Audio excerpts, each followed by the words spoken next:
Indian railways, जिसकी शुरुआत 1853 में हुई थी, जब मुंबई से ठाणे तक पहली ट्रेन चली थी। एंड आज 170 साल बाद भी उसी तरीके से देश को सर्व कर रही है। या यूं कहना गलत नहीं होगा कि देश की लाइफलाइन है। बात चाहे सप्लाई चेन को मजबूती देने की हो, इंटरस्टेट कनेक्टिविटी सुधारने की हो, या फिर लग्जूरियस सफर की, हमारी रेलवे हर जगह आपको खड़ी मिलेगी। यहाँ तक कि कोविड-19 के टाइम भी इंडियन रेलवेज ने काफी बड़ा योगदान दिया था। लॉकडाउन के वक्त जब हॉस्पिटल्स में बेड अवेलेबल नहीं थे, तो रेलवे कोचेस को मिनी हॉस्पिटल में कन्वर्ट करके इमीडिएट मेडिकल असिस्टेंस की व्यवस्था बनाई गई थी। वैसे तो Indian railways network US, China and Russia के बाद दुनिया की 4th लार्जेस्ट रेल नेटवर्क है। बट आज भी इंडिया में ऐसे पॉकेट्स हैं जहां रेलवे कनेक्टिविटी नहीं पहुंची है। ऐसा ही एक रीजन है कश्मीर, जो आजादी के 75 साल बाद भी रेलवे से पूरी तरह से कनेक्ट नहीं हो पाया है। बट जल्द ही कश्मीर के रेल कनेक्टिविटी की इशू सॉल्व होने वाली है। एंड वो दिन अब दूर नहीं जब हम साल के किसी भी टाइम कश्मीर ट्रेन से ट्रैवल कर पाएंगे। एंड ये सब पॉसिबल हो पा रहा है much awaited Udhampur Srinagar Baramulla rail link यानी USBRL प्रोजेक्ट से। एंड इसी रेलवे लाइन पे बन रहा है इंडिया का one of the best engineering Marvel. तो क्या है ये इंजीनियरिंग मार्वल, ये हम देखेंगे इस वीडियो में। हम ये भी देखेंगे कि USBRL प्रोजेक्ट में क्या चैलेंजेस हैं एंड ये किस तरह कश्मीर में प्रॉस्पेरिटी लाने में हेल्प करेगी। एंड साथ ही साथ हम ये भी बता पाएंगे कि क्या है प्रोजेक्ट का स्टेटस एंड कब तक कश्मीर ट्रेन से हम ट्रैवल कर पाएंगे। तो वीडियो को एंड तक जरूर देखें। वीडियो में आगे बढ़ने से पहले मैं आपसे कुछ सवाल पूछना चाहती हूँ। क्या आप कभी कश्मीर घाटी में गए हैं? अगर हाँ, तो सबसे बड़ा प्रॉब्लम आपको वहाँ क्या फेस करना पड़ा है? काफी लोगों के जवाब यहाँ ट्रैवलिंग रिलेटेड इश्यूज से होंगे। कश्मीर सिक्योरिटी के पॉइंट ऑफ व्यू से एक सेंसिटिव जोन में आता है, बट इसके बावजूद यहाँ ट्रांसपोर्टेशन की समस्या कुछ इस कदर है कि ट्रैवल करने के लिए आपको 20-30 साल पुराने बसेस या फिर कॉस्टली लोकल टैक्सी का ही सहारा लेना पड़ता है। इसके अलावा वैली में स्नोफॉल या लैंडस्लाइड या कभी सिक्योरिटी इश्यूज की वजह से कश्मीर में रोड ब्लॉक हो जाए तो हमारे जवान ना इजीली लोकल पब्लिक की सुरक्षा कर पाएंगे और मोबिलिटी रुक जाने की वजह से ना ही कोई मदद भेज पाएंगे। सो इन्हीं प्रॉब्लम्स की वजह से सरकार को ये फील हुआ कि कश्मीर वैली के कनेक्टिविटी इशू का कोई परमानेंट सोल्यूशन निकालना होगा। हालांकि कश्मीर में रेलवेज ऑपरेशनल हैं एंड वहाँ ट्रेन्स भी चलती हैं, बट वो railway line rest of India से कनेक्टेड नहीं है। और फिर कश्मीर में रेलवेज को रेस्ट ऑफ द इंडिया से कनेक्ट करने के लिए 2002 में तब के वाजपेयी सरकार ने उधमपुर श्रीनगर बारामुल्ला रेल लिंक यानी USBRL प्रोजेक्ट को नेशनल प्रोजेक्ट डिक्लेयर किया। एंड उस रेलवे लाइन पे इंडिया का one of the best engineering project बन रहा है। वो प्रोजेक्ट है चेनाब रिवर पे बन रहा एक आईफिल टावर से भी ऊंचा ब्रिज, जिसे चेनाब रेल ब्रिज का नाम दिया गया है। इस प्रोजेक्ट की कनेक्टिविटी कैसी होगी, इसका डिटेल आप यहाँ स्क्रीन पे देख पा रहे होंगे। क्या आप जानते हो कि क्यों लोग इस ब्रिज को इंजीनियरिंग मार्वल कहते हैं?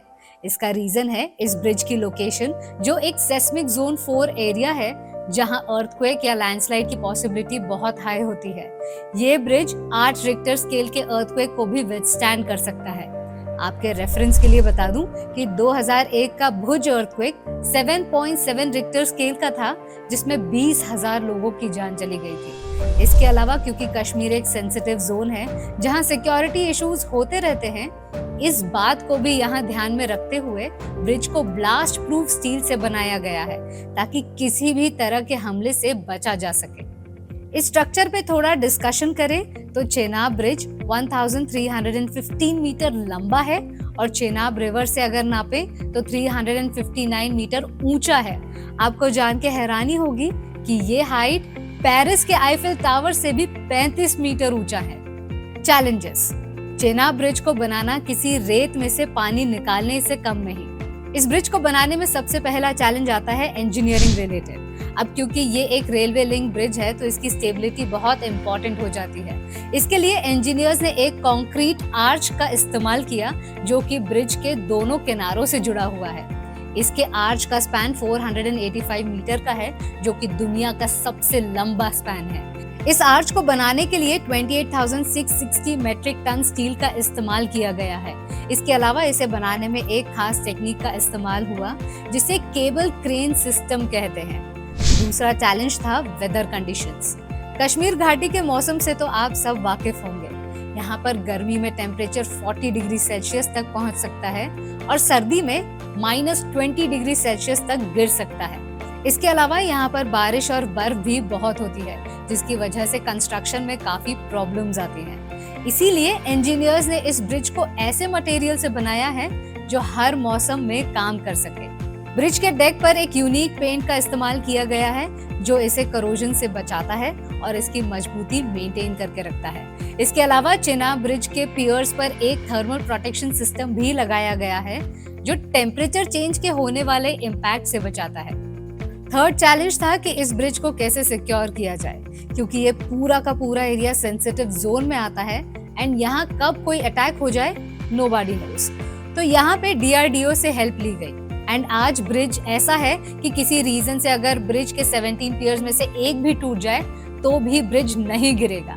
ब्रिज पर एक online monitoring and warning system भी लगाया गया है जो पैसेंजर्स और ट्रेन को क्रिटिकल कंडीशंस में सुरक्षित रखेगा और हमारे सिक्योरिटी पर्सनल्स को तुरंत किसी इल मूवमेंट का अलर्ट भेजेगा। आपके दिमाग में अब ये सवाल उठ रहा होगा कि ब्रिज की तो बहुत बातें हो गई, पर इसका करंट स्टेटस क्या है, ये कब शुरू होगा? तो आपको बता दूं कि चेनाब ब्रिज का कंस्ट्रक्शन अभी तक पूरा नहीं हुआ है, लेकिन लेटेस्ट अपडेट ये है कि ये 99% कंप्लीट हो चुका है और सिर्फ फिनिशिंग टचेस बाकी है। रेलवे मिनिस्टर मिस्टर अश्विनी वैष्णव ने कहा है कि ये प्रोजेक्ट दिसंबर 2023 या जनवरी 2024 तक पूरा हो पाएगा। Benefits of Chenab bridge. Chenab bridge के कंप्लीट होने के बाद सबसे बड़ा बेनिफिट तो हमें पता लग गया है, जो है आर्मी एंड लोकल्स के लिए मोबिलिटी स्मूथ होना। बट क्या इसके अलावा भी कोई फायदा है? जी हाँ, गवर्नमेंट ने इस एक ब्रिज के थ्रू कई सारे फायदे लोकल्स को दिए हैं। कश्मीर मलबरी, एप्पल्स, चेरी, इन सब टाइप के फ्रूट्स के लिए काफी फेमस है। रेलवे कनेक्टिविटी स्ट्रॉन्ग हो जाने के बाद इनका सप्लाई इजीली इंडिया के बाकी स्टेट्स में हो पाएगा। साथ ही कश्मीर में भी वो सारे goods and materials easily available हो पाएंगे जो पहले पहुंचने में बहुत दिन लग जाते थे। वहीं अगर इंडस्ट्री की बात करें तो कश्मीर को इकोनॉमिकली स्ट्रॉन्ग बनाने में भी ये ब्रिज काफी इम्पोर्टेंट रोल प्ले करेगा। जब यहाँ रॉ मटेरियल्स का सप्लाई स्मूथ हो जाएगा तो बड़े बड़े इंडस्ट्रियलिस्ट जाहिर सी बात है कि यहाँ इन्वेस्टमेंट करना पसंद करेंगे एंड जब कंपनीज यहाँ सेटअप होंगी तो एम्प्लॉयमेंट अपॉर्चुनिटीज भी काफी बढ़ेंगे और जब लोगों को रोजगार एंड अच्छा एजुकेशन मिलेगा तो कश्मीर में भी पीस एंड प्रोस्पेरिटी होगी।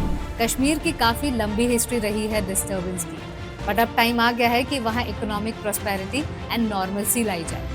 इसमें हम भी काफी कंट्रीब्यूट कर सकते हैं। किसी फॉरेन कंट्री के लिए ट्रिप प्लान करने के बजाय हम अपनी अगली ट्रिप कश्मीर के लिए प्लान कर सकते हैं। इससे वहाँ पे टूरिज्म प्रमोट होगा और लोकल्स की इनकम बढ़ेगी। कश्मीर के लोकल इंडस्ट्रीज एंड हैंडीक्राफ्ट भी काफी फेमस है एंड टूरिज्म से उन इंडस्ट्रीज को भी फायदा मिलेगा। ऐसे ही वीडियोस के लिए रूपीजी को सब्सक्राइब करें और बेल आइकॉन दबाना ना भूलें ताकि आपसे कोई वीडियो मिस ना हो।